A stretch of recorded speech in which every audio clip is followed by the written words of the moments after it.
이번 시간에는 옴의 법칙으로 표현하는 중요한 회로 소자인 저항에 대해서 알아보겠습니다. 저항은 전류를 줄이기 위해서 사용하는 핵심 소자인데요. 부품으로도 많이 사용되기 때문에 저항의 규격을 읽을 수 있어야 되겠습니다. 저항의 규격 중에서 가장 중요한 요소는 저항값이겠죠. 저항값을 표현하는 색띠, 컬러 밴드를 읽는 방법에 대해서 상세하게 공부하겠고요. 저항이라고 하는 부품은 많이 쓰이는 만큼 모든 종류의 저항이 있다고 오해할지 모르지만 저항 생산에는 한계가 있기 때문에 모든 종류의 저항을 생산하진 않고 특정 숫자를 가진 저항만 생산을 합니다. 그래서 저항은 상용품으로 구입하고자 할 때 특정한 값을 가진 저항만 존재하게 됩니다. 여기에 대해서 저항 규격과 현재 시판되는 제품사의 관계에 대해서 상세하게 알아보겠습니다.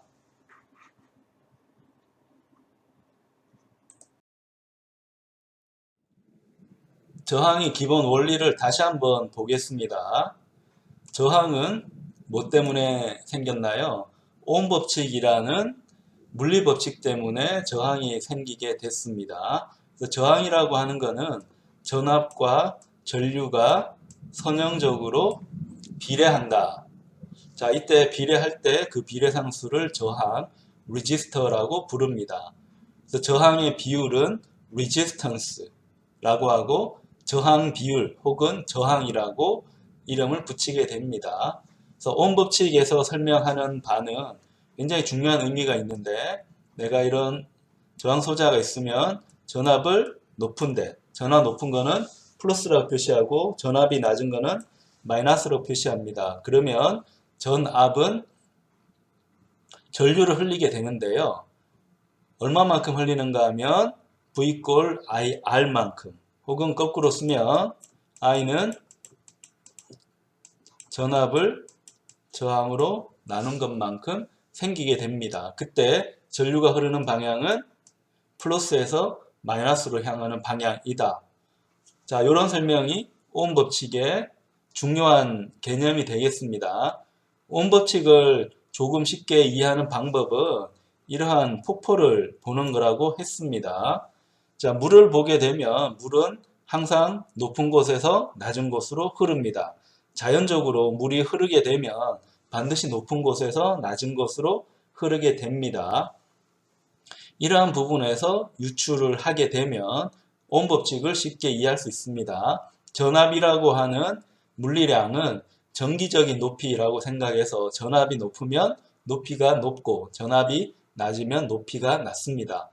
여기에 전기를 가해주게 되면 전류가 흐르는데 그 전류는 전압이 높은 곳에서 낮은 곳으로 흐르게 됩니다. 그때 이 저항이 중요한 역할을 해주게 되는데 저항은 말뜻 그대로 전류에 대한 저항입니다. 전류를 잘 흐르지 못하도록 방해하는 요소가 저항이 됩니다.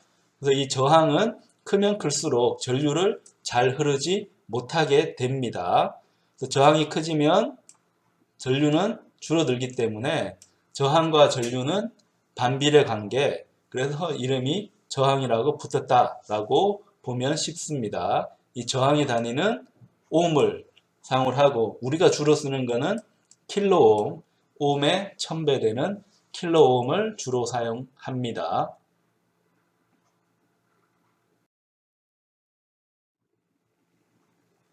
저항이라고 하면 V 꼴 IR이라고 우리가 외우고 예전부터 많이 공부한 내용입니다만 이 저항은 회로 소자에서 실질적인 의미를 가집니다.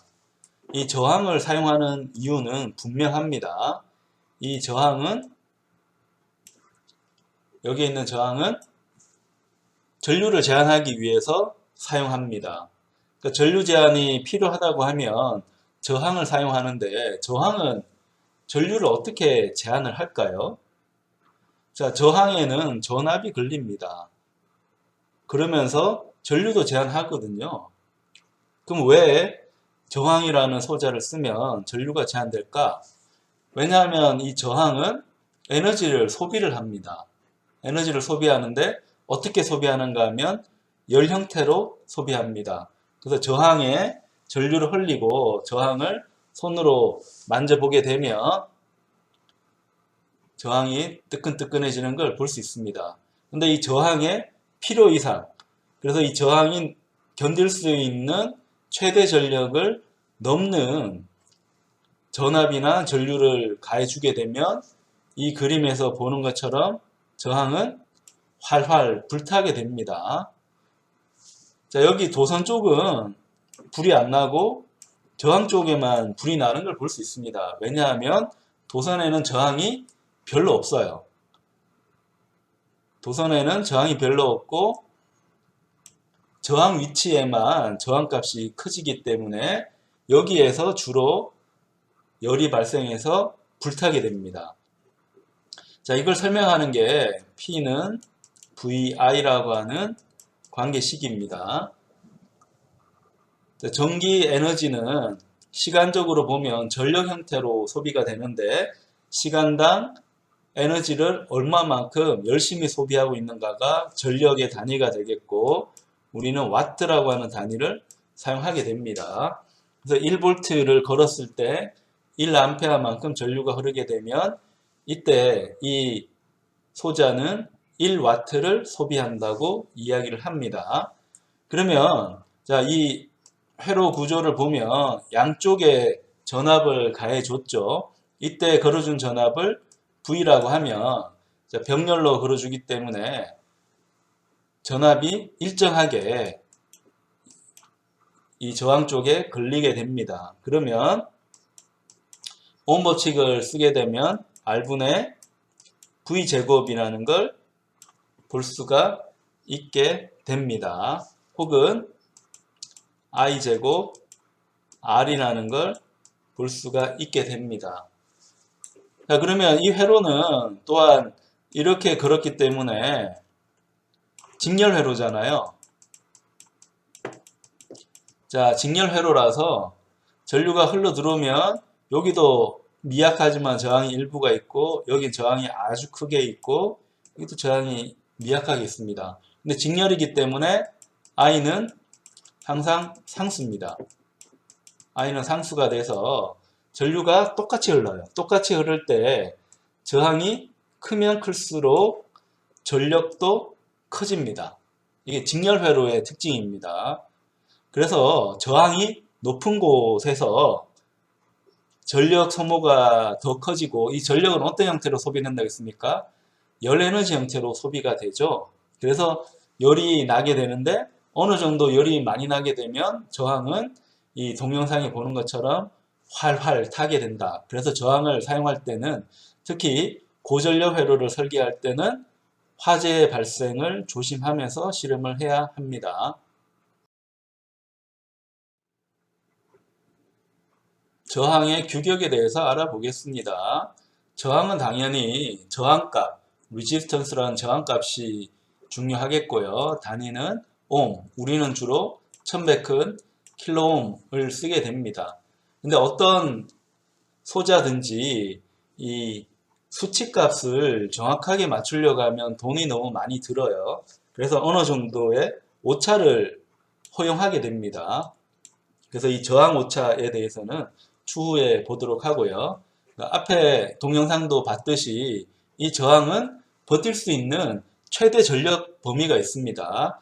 허용 전력이라고 하는 건데 이 전력을 넘어서 사용하게 되면 앞에 보는 것처럼 저항이 활활 타게 됩니다. 저항이 불타서 화재 위험이 있기 때문에 허용 전력 이상 전류를 흘리지 않도록 주의해야 됩니다. 그래서 주로 퓨즈 같은 열이 많이 났을 경우에 끊어지는 퓨즈를 사용을 해서 전체 시스템을 보호하게 됩니다. 이 전력은 전압 관점으로 쓸 수 있죠. 왜냐하면 전력은 전압에다가 전류 곱한 값인데 R분의 V제곱이고 저항이니까 R값은 알잖아요.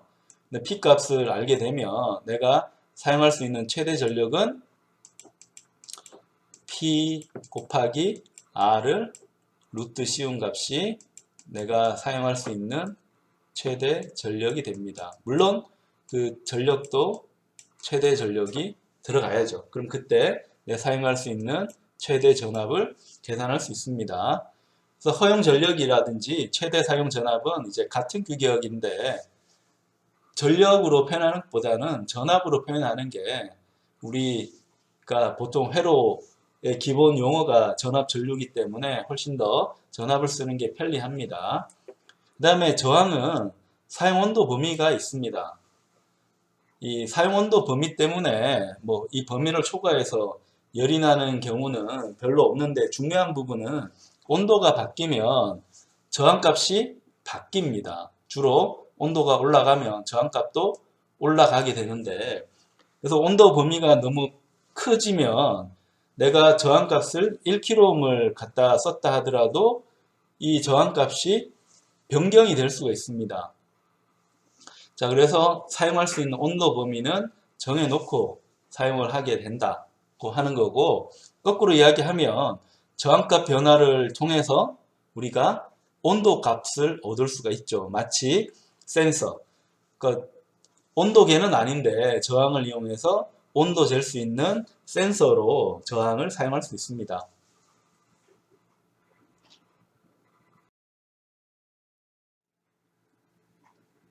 저항의 컬러 코드에 대해서 알아보겠습니다.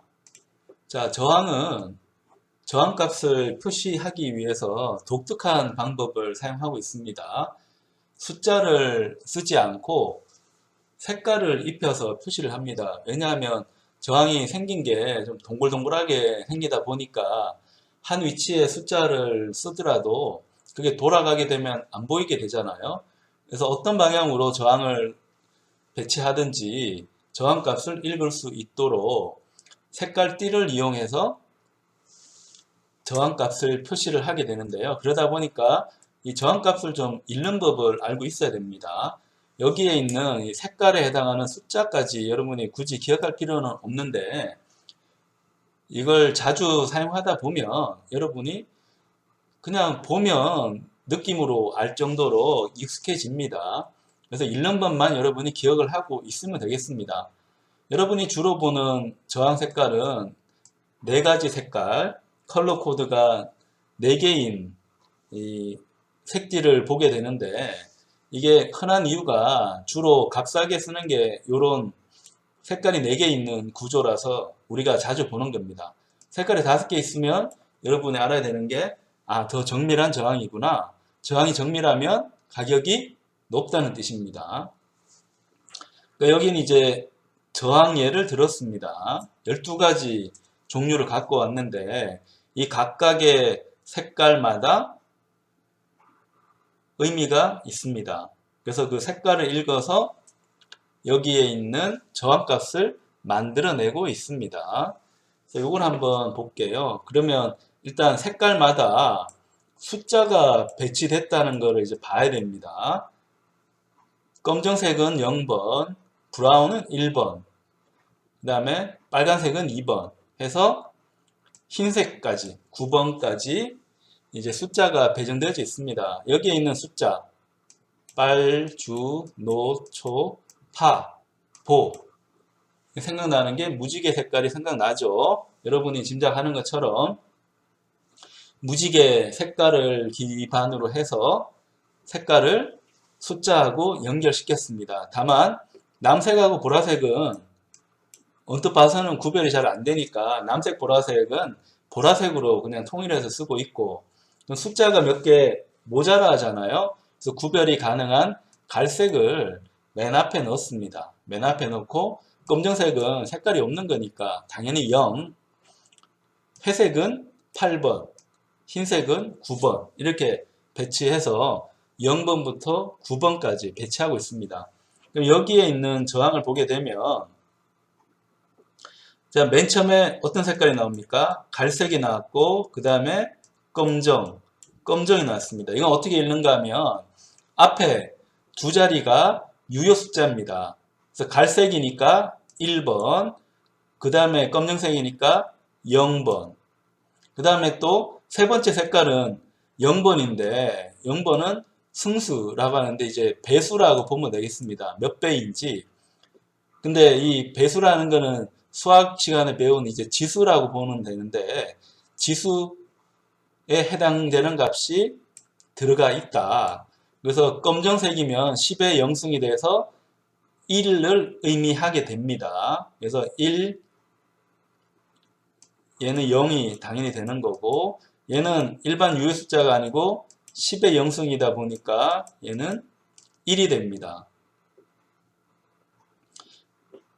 그 다음에 얘를 보게 되면 갈색, 빨간색, 검정색이니까 갈색은 1번, 빨간색은 2번, 검정색은 0번인데 세 번째는 10의 0승, 지수기 때문에 10의 0승이 돼서 1 돼서 12가 됩니다. 요런 정도 한번 보게 되면 자 얘는 맨 처음이 파란색이니까 파란색은 몇 번인가요? 6번. 그 다음에 회색 보이죠? 회색은 8번이니까 8번. 68이 되고 그리고 여기에 검정색이 있는데 검정색은 10의 0승이 돼서 1 돼서 68을 의미합니다. 이렇게 읽으면 쉽고요. 근데 색깔이 4개인데 3개만 읽었잖아요. 나머지 하나는 뭔가 하면 얘는 오차율에 대한 겁니다. 오차율에 대한 건데 우리가 보통 이게 크게 관심을 가지진 않아요. 대부분은 우리가 쓰는 저항은 다 금색이 들어가 있는 색깔띠를 가지고 사용을 하게 됩니다. 금색. 아주 옛날에는 이 은색도 썼는데 지금은 은색 쓰는 경우가 없기 때문에 금색이 있어서 아 그냥 오차율을 뜻하는구나. 그래서 우리 주로 금색 쓰는데 금색은 오차율이 플러스 마이너스 5%. 그래서 평균값 기준으로 해서 5% 차이 나는 거고 최대 차이 나면 마이너스에서 5 사이니까 한 10% 차이 나는구나 라는 걸 알 수 있습니다. 근데 5가지 색깔이 있는 경우도 있는데 이 경우는 더 정밀한 저항이다 보니까 유효 숫자가 3자리입니다. 나머지 하나가 지수 표현하는 승수, 마지막이 오차 범위입니다. 근데 유효 자리가 3자리가 2자리보다는 더 정밀한 거죠. 어떤 건가 하면 1, 2, 3, 4 이 숫자를 보면 자 얘는 1234로 읽습니다. 근데 유효 자리가 3자리라는 거는 맨 앞에서부터가 중요한 자리니까 하나, 둘, 셋. 그래서 1230이라고 쓰는 게 유효 자리 3자리로 쓴 겁니다. 뒤에 4는 어디 갔나요? 유효하지 않기 때문에 그냥 0으로 만듭니다. 그러니까 이걸 유효자리 표기법을 하는데 만약에 유효자리 2자리를 쓰면 1, 2, 0, 0 이렇게 씁니다. 뒤에 34 어디 갔나요? 그냥 0으로 만든 겁니다. 왜냐하면 반올림 하기 때문에 5 미만은 버리잖아요. 5 이상부터는 한 자리 올리고 자 그렇게 해서 유효자리가 2자리를 표현할 수 있습니다. 그러면 원래 숫자는 1234인데 유효자리가 3자리가 2자리보다는 더 원래 값을 잘 표현하고 있죠. 그래서 유효자리가 3자리면 더 정확한 표현입니다.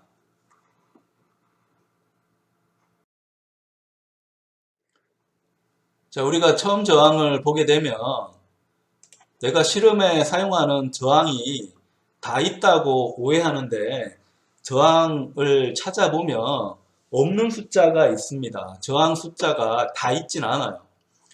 다 있으면 좋을 것 같은데 왜 몇몇 숫자만 존재하는가 하면 모든 숫자의 저항을 생산할 수는 없어요.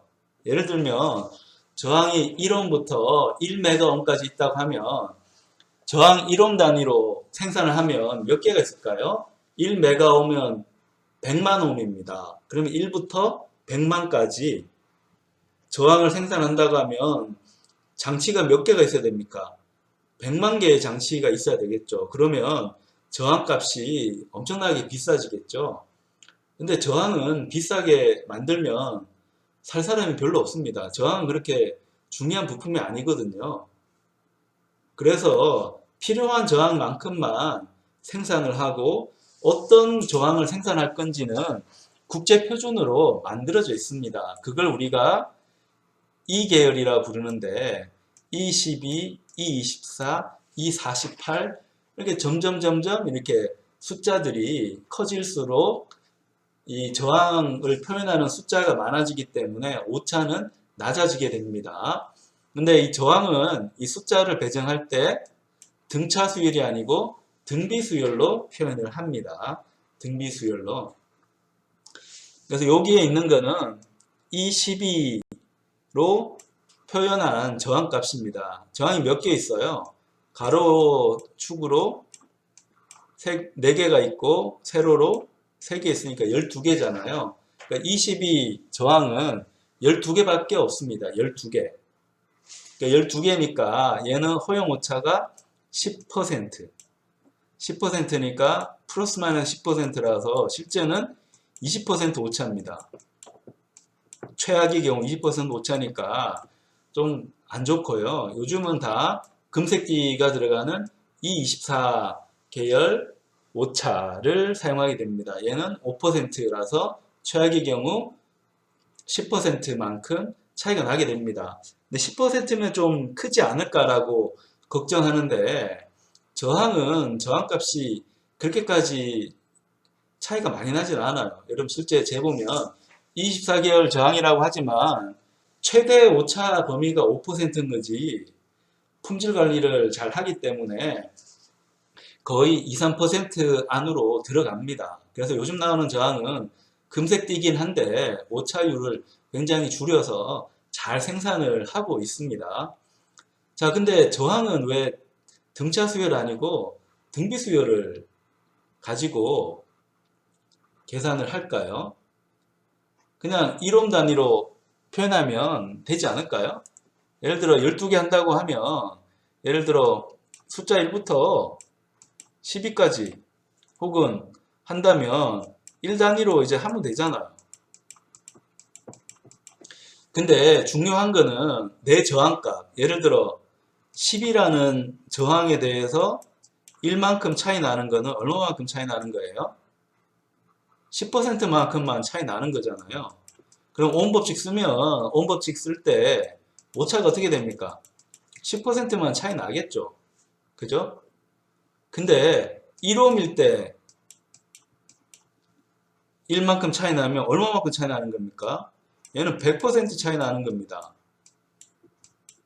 그럼 오음법칙 썼을 때 차이 나는 오차가 너무 심해지잖아요. 저항값 따라서 들쭉날쭉하면 곤란하니까 오음법칙 때문에 이 저항의 오차는 등비수열로, 그러니까 비율이 일정하기 때문에 오음법칙 계산했을 때 전류나 전압의 그 오차가 되는 범위는 거의 일정하게 됩니다. 그러니까 이런 이유로 저항 오차는 등비수열로 표현을 하고 있습니다. 근데 이게 이제 판매하는 회사마다 다르면 제조업체 입장에서는 좀 곤란하잖아요. 곤란하기 때문에 이걸 국제표준으로 만들고 있습니다. 그래서 어떤 회사가 자기 마음대로 나는 예를 들어 15가 싫으니까 17 정도나 만들래. 이렇게 하면 안 된다는 겁니다. 국제표준으로 만들었기 때문에 자, 이렇게 했다는 거 기억을 하시기 바랍니다. 자, 여기서는 저항 오차율의 표를 보여주고 있습니다.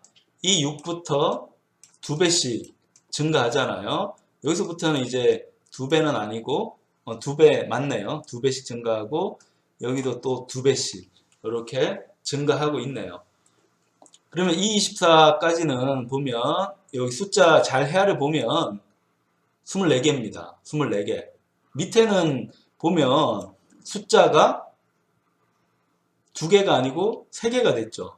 더 정확하게 표현을 한 겁니다. 자, 이 24만 하더라도 10에서 100까지를 등비급수로, 그러니까 이 24면 1.1을 거의 곱한 값으로 여기하고 여기 차이가 거의 1.1이 나도록 한 거고, 근데 이 48로 가면 얘는 100부터 오히려 1000까지니까 숫자가 더 많이 들어가야 됩니다. 이 192는 엄청나게 많이 들어가죠. 근데 보통 회로 설계에서 이렇게까지 정확한 저항은 필요가 없어요. 왜냐하면 이 저항보다는 커패시터나 인덕터 변동률이 더 크고 커패시터나 인덕터보다도 트랜지스터의 변정률이 더 큽니다. 그래서 저항은 이 정도 변하는 게 크게 변하는 것도 아닙니다. 근데 우리 저항을 공부하다 보면 또 헷갈리는 게 그러면 숫자가 10부터 100이면 10옴부터 100옴까지만 되는 거냐? 라고 생각할 수 있는데 그게 아니고요. 여기에 아까 색깔띠에서 뭐가 붙어요? 승수가 붙잖아요. 그래서 갈색띠가 있다고 하면 10의 1승이 되니까 이 표현값은 10에서 100이 아니고 100에서 1000까지 표현할 수가 있고요. 만약에 빨간색 띠가 있다고 하면 걔는 곱하기 10에 빨간색은 숫자 얼마예요? 2니까 10에다가 동그라미 2개가 더 붙고 다시 100에다가 동그라미 2개 붙어서 1kΩ부터 10kΩ까지 표현할 수 있습니다. 그래서 이 유효짜리 숫자를 표현하기 때문에 얘를 사용한다고 해서 10에서 100까지만 표현하는 건 아닙니다. 색깔띠에서 승수, 지수를 꼭 보기 바랍니다.